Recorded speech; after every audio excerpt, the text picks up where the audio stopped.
थोडं तुझं थोडं माझं या मालिकेच्या 17 जुलैच्या भागात आपण पाहणार आहोत. गायत्री तो चेक घेऊन मानसी जिथे काम करते तिथे येते आणि मानसीला म्हणते, आमच्या घरी येऊन आमची रेसिपी चोरून तू त्यावर बिझनेस करतेस, लाज नाही वाटत का? असं बोलत गायत्री तो चेक फाडून मानसीच्या तोंडावर फेकते. मानसीला त्यामुळे खूपच दुःख होतं.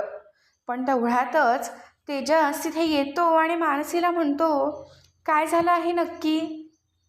तर मानसी तेजसला सांगत म्हणते, त्यांची तो लाडू बनवायची पद्धत स्पेसिफिक आहे आणि मी ती आता वापरू शकत नाही. तर तेजस आयडिया देत म्हणतो, मग पद्धत बदलणं सोपं आहे.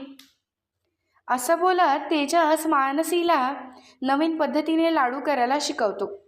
येणारा पुढील भाग खूपच इंटरेस्टिंग असणार आहे. पुढील भागाचे प्रोमो सगळ्यात आधी बघण्यासाठी आत्ताच आपल्या यूट्यूब चॅनलला सबस्क्राईब करा.